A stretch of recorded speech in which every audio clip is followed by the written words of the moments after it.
तो बच्चों हम लोग क्वेश्चन नंबर 19 कर रहे थे। अचानक से कुछ टेक्निकल प्रॉब्लम हुआ तो यहाँ से डिस्कनेक्ट हो गया था वीडियो। हम लोग आगे पढ़ाई करेंगे फिर से। तो क्वेश्चन नंबर 19 हम लोग कर रहे थे, राइट। तो ध्यान दीजिए, ये लाइट रे ऐसे सरफेस के नॉर्मली आया कि यार ये वाला एंगल ज्योमेट्री वाला 90 है, ये 45 है, तो ये 45 तो ये 45। और सवाल में कहा गया कि ये लाइट रे यहीं अंदर बैक हो जाए, यानी इस पॉइंट पर हमको कराना है TIR, टोटल इंटरनल रिफ्लेक्शन।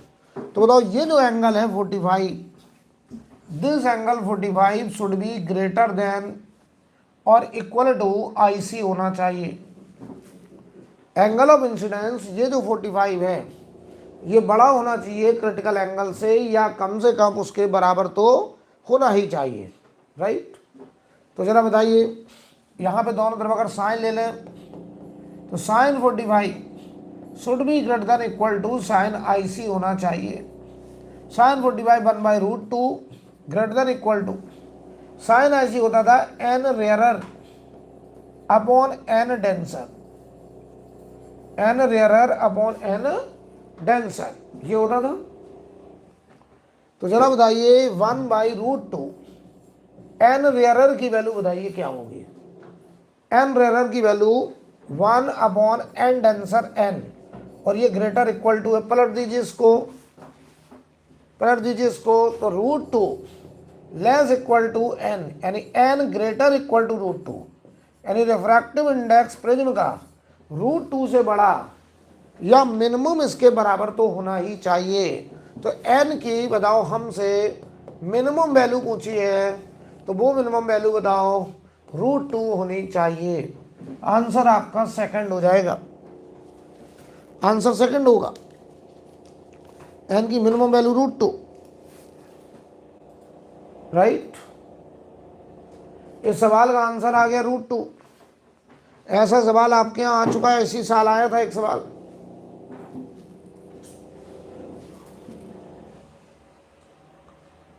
चलिए आगे बढ़ा जाए। क्वेश्चन नंबर 20 देखो बेटा, सवाल पढ़ लीजिए। A horizontal ray of light passes through a prism of refractive index 1.5 whose apex angle is 4 degree. बताओ भाई, इस प्रिज्म का जो अपेक्स एंगल है ये 4 डिग्री है, तो ये बताओ थिन प्रिज्म की कैटेगरी में आ गया, ये थिन प्रिज्म की कैटेगरी में आ गया। अब देखो जरा, and then strike a vertical mirror M as shown in figure for ray after reflection to become horizontal. कह रहे हम चाहते हैं लाइट रे हॉरिजॉन्टली वापस लौटे, mirror must be rotated through an angle. कह रहे बताओ मिरर को कितना एंगल घुमाना चाहिए। तो जरा ध्यान दो, सवाल कुछ ऐसा, ये एक थिन प्रिज्म है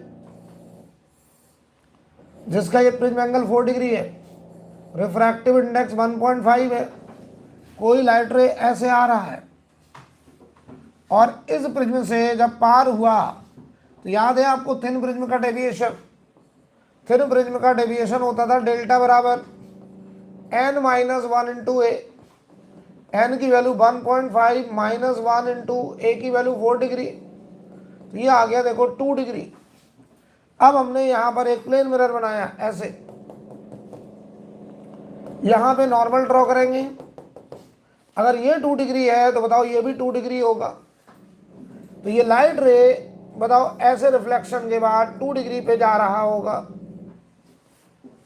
तो हमसे क्वेश्चन में कहा जा रहा है कि ये लाइट रे इधर न जाके ऐसे जाए, हम चाहते हैं लाइट रे हॉरिजॉन्टली जाए। तो बताओ इस लाइट रे को कितना घुमाना है, 2 डिग्री। तो याद करो मैंने सिखाया था, अगर मिरर को घुमाते हैं थीटा तो रिफ्लेक्टेड रे घूमता है 2 थीटा। तो उल्टा करें, अगर रिफ्लेक्टेड रे को 2 थीटा घुमाना है तो मिरर को घुमाना चाहिए थीटा। तो रिफ्लेक्टेड रे को घुमाना है 2 डिग्री, तो बताओ बेटा हम मिरर को उसी डायरेक्शन में घुमाएंगे 1 डिग्री ऐसे। यानी अगर हम इस मिरर को इधर 1 डिग्री घुमा दें तो ये रिफ्लेक्टेड रे इधर जाने की बजाय वैसे हॉरिजॉन्टल जाएगा और ये 2 डिग्री घूम जाएगा, क्योंकि हमने पढ़ रखा है अगर मिरर को हम थीटा एंगल घुमाते हैं तो रिफ्लेक्टेड रे 2 थीटा एंगल घूम जाता है। यानी मिरर को अगर 1 डिग्री घुमाएंगे तो रिफ्लेक्टेड रे 2 डिग्री घूम के ही हॉरिजॉन्टल जाएगा। तो इसका आंसर होगा मिरर को 1 डिग्री घुमाना चाहिए। I think clear. आगे बढ़ रहे हैं। 21 नंबर देखो question. A prism having apex angle 4 degree, refractive index 1.5 is located in front of a vertical plane mirror. Through what angle is the ray deviated after reflection from the mirror?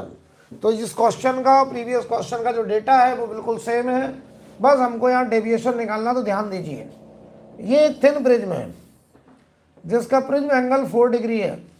कोई light रे ऐसे horizontal आ रहा है, horizontal. तो याद करो जरा, ये लाइट रे जब इस प्रिज्म से बाहर जाता था, थिन प्रिज्म से जब बाहर जाता था तो डेल्टा होता था n-1 इंटू ए। n है 1.5 माइनस 1 इंटू 4 डिग्री, तो ये 2 डिग्री। तो ये बताओ, यहाँ पर ये प्लेन मिरर है, यहाँ पे हम नॉर्मल ड्रॉ करेंगे, ये एंगल हमारा 2 डिग्री होगा। तो रिफ्लेक्टेड रे भी बताओ 2 डिग्री पर ही तो जाएगी। हमको डेविएशन निकालना है। बताओ कितने इवेंट हुए पहले ये बताओ। यहाँ पे 2 इवेंट हुए, एक यहाँ रिफ्रैक्शन, एक यहाँ रिफ्लेक्शन। हमको डेल्टा चाहिए। तो देखो डेल्टा 1 जो है वो बताओ, ये है डेल्टा 1, और ये बताओ 2 डिग्री है, और किस सेंस में बेटा, ये क्लॉकवाइज, ये क्लॉकवाइज है। अब हम दूसरा डेविएशन देखने जा रहे हैं।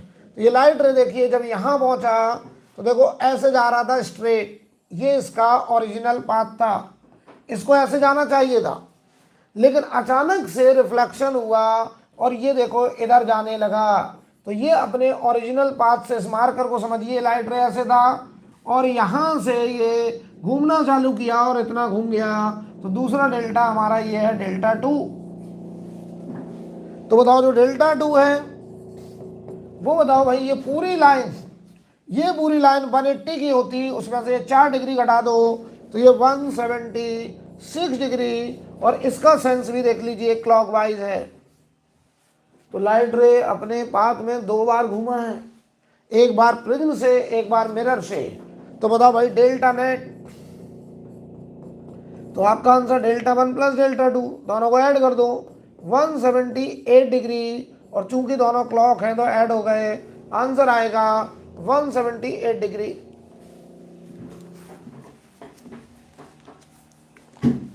जवाब दीजिए।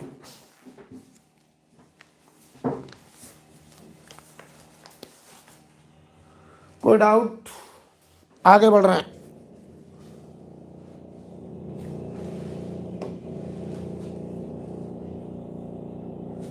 ट्वेंटी 22 नंबर बहुत बढ़िया सवाल है, बहुत ही बढ़िया सवाल। 22 जरा डायग्राम हम बड़ा बनाएंगे समझाने के लिए।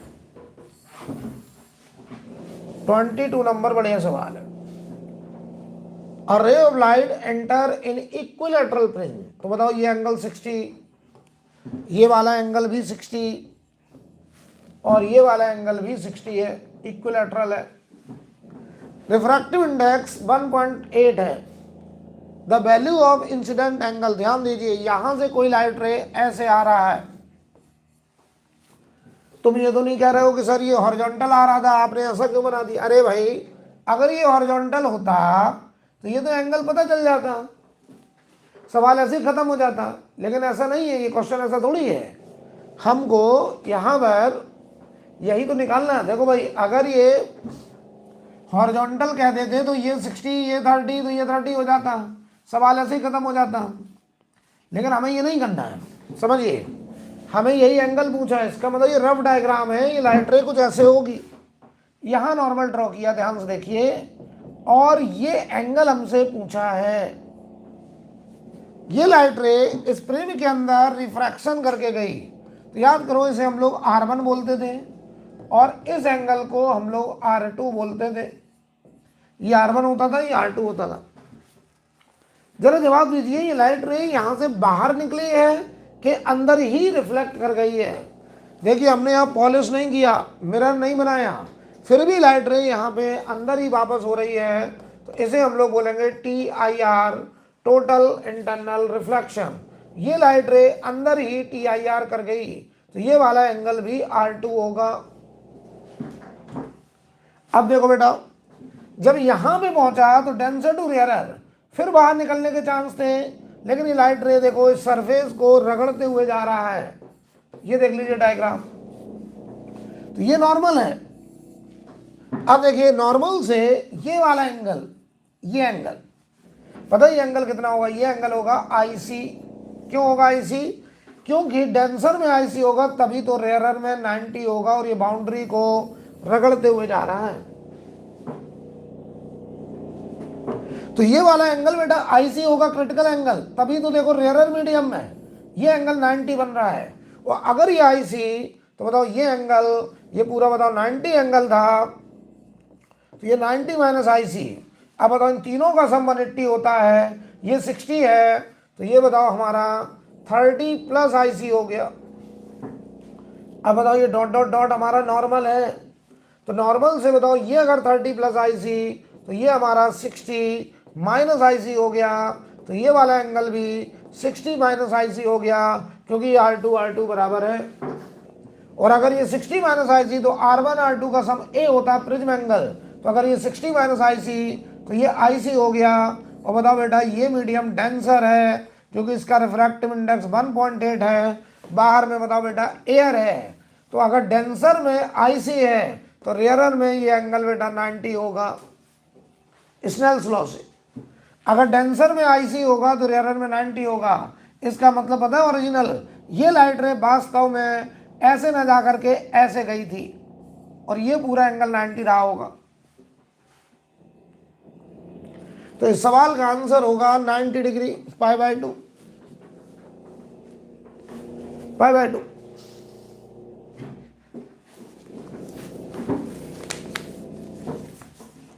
ठीक है, आगे बढ़ रहे हैं।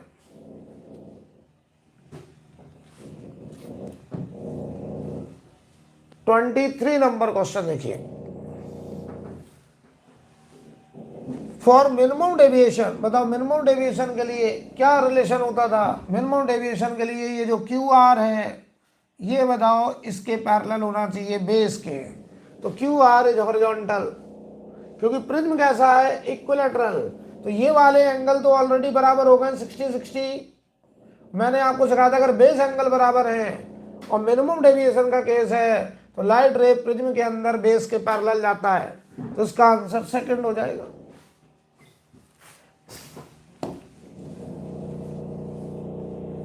बताओ भाई, ये भी बहुत आसान है। मिनिमम डेविएशन के केस में बताओ, जब मिनिमम डेविएशन होता है तो कंडीशन होती है I बराबर E, R1 बराबर R2 बराबर A/2। यहाँ पे I को इन्होंने I1 कहा, E को इन्होंने I2 कहा है, तो इसी को हम लिख सकते हैं I1 इक्वल टू I2 होना चाहिए मिनिमम डेविएशन के लिए। राइट। 25 नंबर क्वेश्चन पढ़ लो। कह रहे one face of A prism of refracting angle 30 degree. बताओ भाई, ये एक प्रिज्म है जिसका रिफ्रैक्टिंग एंगल 30 डिग्री है, ये एंगल है 30 degree. One face of A prism of refracting angle 30 degree and refractive index, ये देखो 1.414 हो गया √2।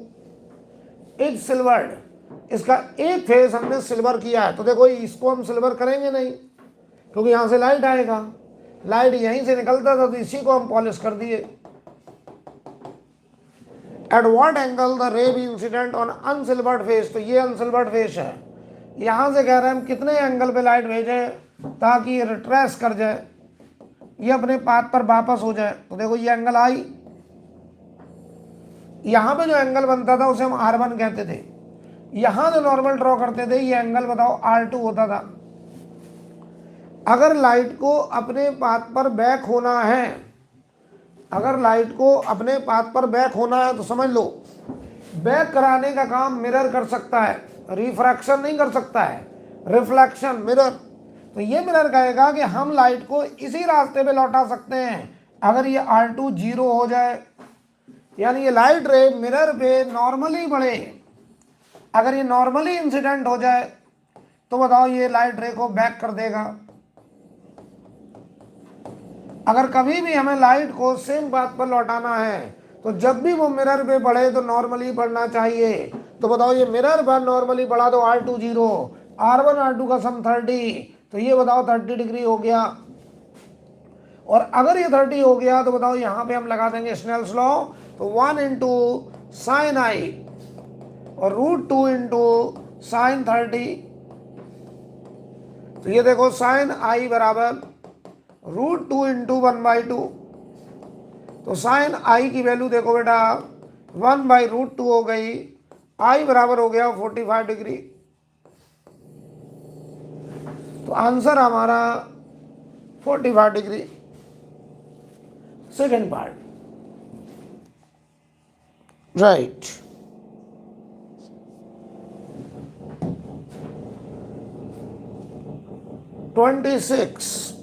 Minimum possible value of refractive index of prism so that light रे will not emerge out of A prism.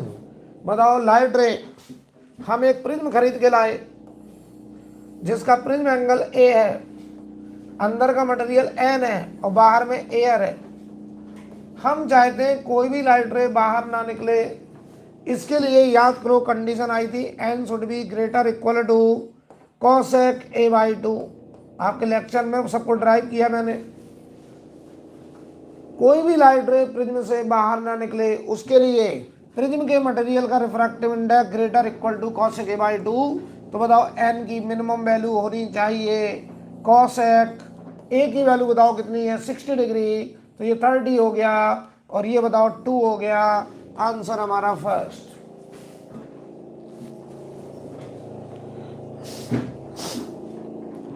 ठीक है, आगे बढ़ते हैं।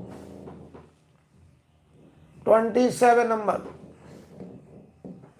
In an equilateral triangular prism. बताओ इक्विलेटरल ट्रायंगल प्रिज्म है, ए 60, बाकी सारे angle 60। Angle of minimum deviation for a certain wavelength is 40 degree. बताओ ये डेल्टा मिनिमम दिया है। The corresponding angle of incidence, हमको करस्पॉन्डिंग एंगल ऑफ इंसिडेंस निकालना है।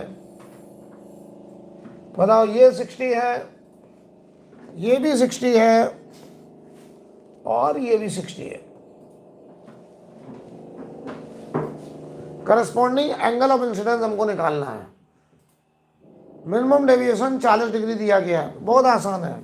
बताओ delta minimum I plus E minus A होता था, और जब मिनिमम डेविएशन की बात होती है तो आई बराबर ई होता है। तो डेल्टा मिनिमम 40 है, ये आई प्लस आई हो गया क्योंकि मिनिमम डेविएशन में आई और ई बराबर, ए बताओ 60 है, ये देखो 100 हो गया बराबर 2i। तो आई बताओ हमारा 50 डिग्री आ गया। Answer 50 degree, 50 degree. आगे बढ़ते हैं।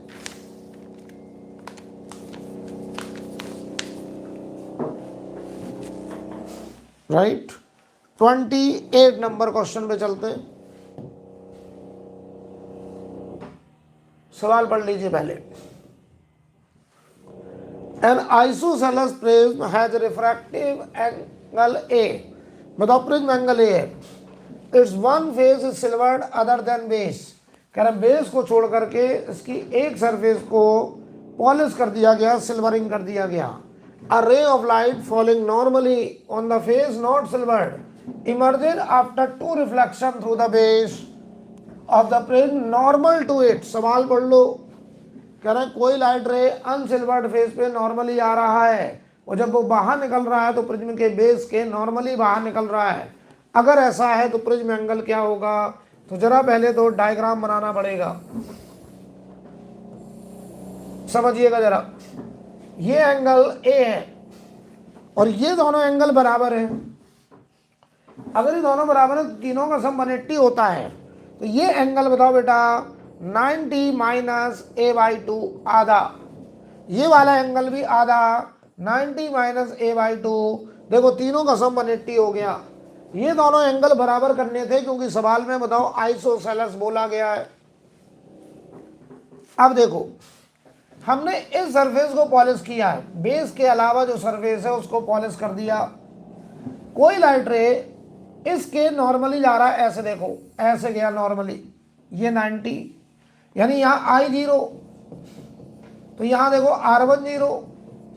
तो यहाँ पे अगर हम नॉर्मल ड्रॉ करें, यहाँ पे अगर हम नॉर्मल ड्रॉ करें तो R1 R2 का सम A होता है। तो ये जो R2 है ये बताओ A के बराबर होगा, A के बराबर। अब ये लाइट रे यहां से जब रिफ्लेक्ट हुई तो यहां आई, तुम कहो इधर क्यों नहीं गई?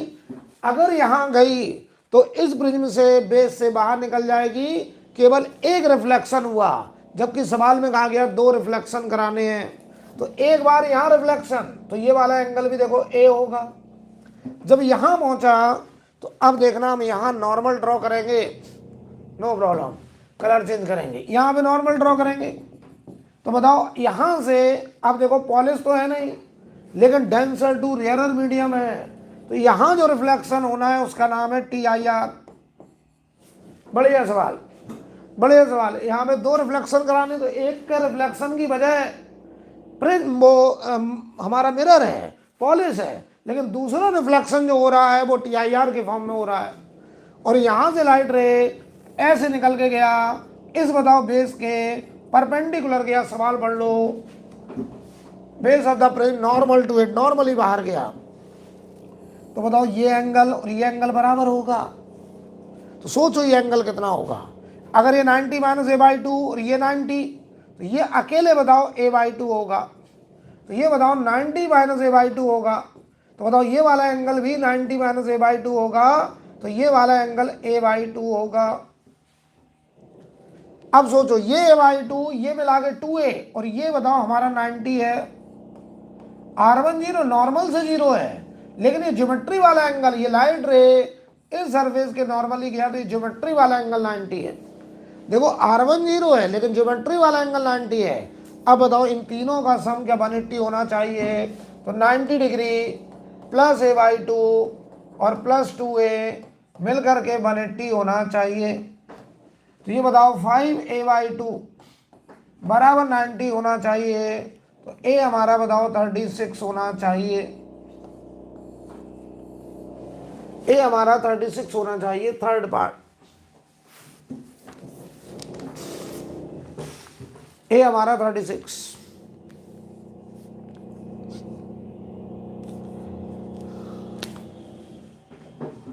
बोलो भाई, बढ़िया क्वेश्चन है, आगे बढ़ते हैं।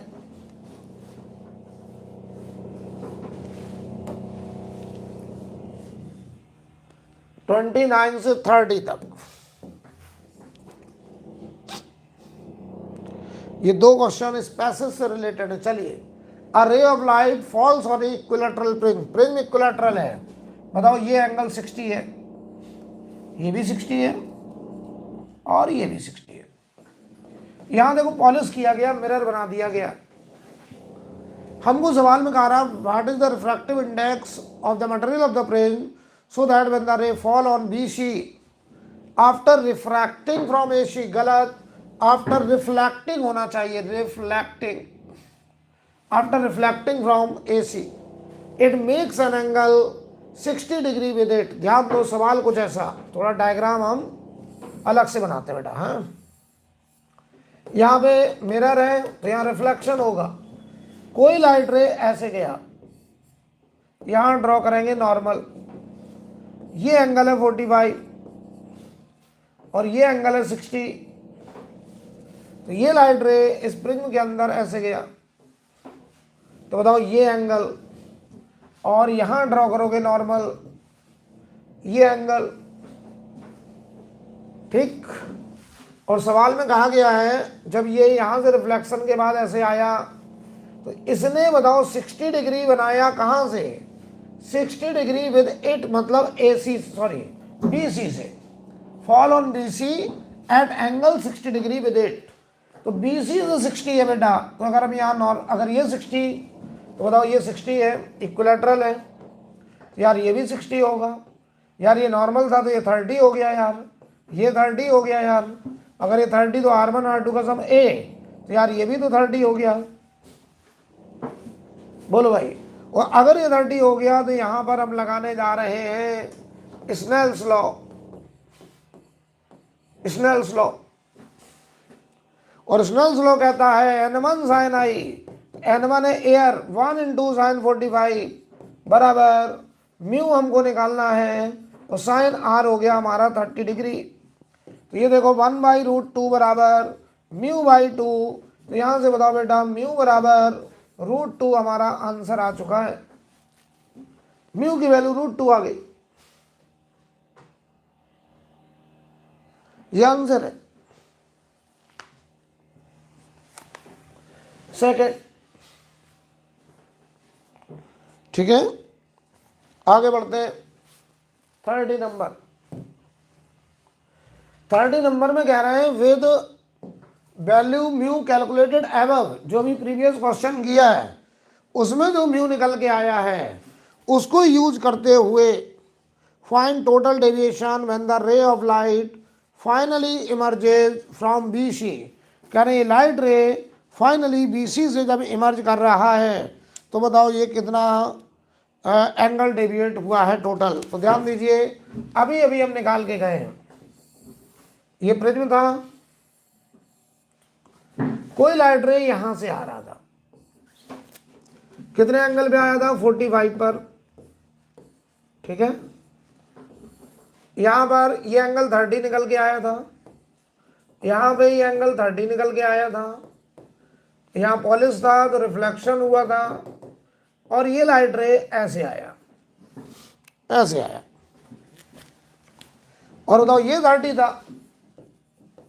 यहां नॉर्मल अगर हम ड्रॉ करें तो यार ये 60 था, तो यार ये देखो 30 था, ठीक है। अब सोचो, जब एयर में 45 तो प्रिज्म में 30, तो उल्टा बोले, जब प्रिज्म में 30 तो एयर में 45, तो ये लाइट रे जब बाहर जाएगा तो एयर में ये एंगल 45 होगा। देख लो अच्छे से, एयर में 45 तो प्रिज्म में 30, तो प्रिज्म में 30 तो एयर में 45, स्नेल्स लॉ। चलो भाई डेविएशन बताओ, पहला डेविएशन यहां होगा, ये जाना चाह रहा था ऐसे, ये Δ1 15 डिग्री क्लॉकवाइज। दूसरा डेविएशन जाना चाह रहा था ऐसे, चला गया ऐसे, दूसरा डेविएशन है ये 120 डिग्री क्लॉकवाइज, पूरा 180 था। तीसरा डेविएशन जाना चाह रहा था ऐसे, गया इधर, ये डेल्टा बताओ Δ3 15 डिग्री क्लॉकवाइज, 45 में से 30 गया। तो अगर हमको डेल्टा नेट चाहिए है तो देखो तीनों क्लॉक हैं तो तीनों को ऐड कर दूंगा। पहला डेविएशन 15 डिग्री क्लॉक, दूसरा 120 क्लॉक, फिर 15 डिग्री क्लॉक, आंसर होगा 150 डिग्री क्लॉकवाइज। आंसर हमारा थर्ड हो जाएगा,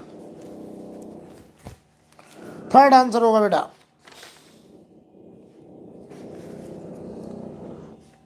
राइट, कोई प्रॉब्लम? तो हम लोगों ने आज क्वेश्चन नंबर 15 से 30 तक क्वेश्चन कर लिए हैं, राइट। अब इसमें कुछ सवाल जो बचे हुए हैं वो हम लोग कल की क्लास में पूरा डिस्कस कर देंगे। जो क्वेश्चन बचे हैं जैसे 30 से 31 से लेकर के 55 तक, पहले हम लोग ये क्वेश्चन कर लेंगे 31 से लेकर के, हालांकि 31 से नहीं, पहले हम लोग लेंस वगैरह के क्वेश्चन करेंगे। तो पहले तो सवाल 10 से लेकर के, मैं होमवर्क लिख दे रहा हूँ, आप लोग ट्राई कर लीजिएगा। 10 से एक तो 14 तक ये क्वेश्चन आपको करने हैं, और इधर आप आ जाएंगे 31, 32, 33, ये 3 सवाल, और इसके बाद आप यहाँ आएंगे 44 से शुरू करेंगे, सॉरी 40 से शुरू करेंगे और पूरा 55 तक, ये पूरा इतना होमवर्क है। इसे आप नोट कर लें। कल मैं इसके क्वेश्चन करवाऊंगा, इसमें थिन लेंस वगैरह भी शामिल है, TIR, प्रिज्म, सब कुछ मिक्स है इसमें आपका थिन लेंस, रिफ्रैक्शन, प्रिज्म सब कुछ शामिल है, TIR वगैरह, राइट। तो कल हम लोग इसके आगे कंटिन्यू करते हैं।